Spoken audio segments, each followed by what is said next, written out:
स्वामी आपल्या मागण्या पूर्ण करत आहे हे ठामपणे मानून संकटातही पुढे चालत राहणं म्हणजे खरा भक्त.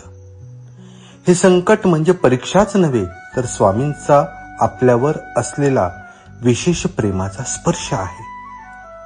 कधी वाटतं की उत्तर मिळत नाही, पण खरे तर स्वामी त्यावेळी काहीतरी मोठं आणि योग्य तयार करत असतात. माझं काम झालंच आहे ह्या भावनेने चालणं आणि जे घडते आहे ती स्वामींची इच्छा या श्रद्धेने समर्पण करणं हेच भक्तीचं सार आहे. स्वामींना कृतिशील विश्वास फार प्रिय आहे, कारण तो विश्वास फक्त शब्दात नाही तर वागण्यात, चालण्यात आणि संकटातही दिसतो. हा विश्वास म्हणजे अंधारातही दिवा घेऊन वाटचाल करणं. जो हा विश्वास धरतो स्वामी त्याच्या सर्व इच्छा पूर्ण करतात. शेवटी हेच तत्व लक्षात ठेवा.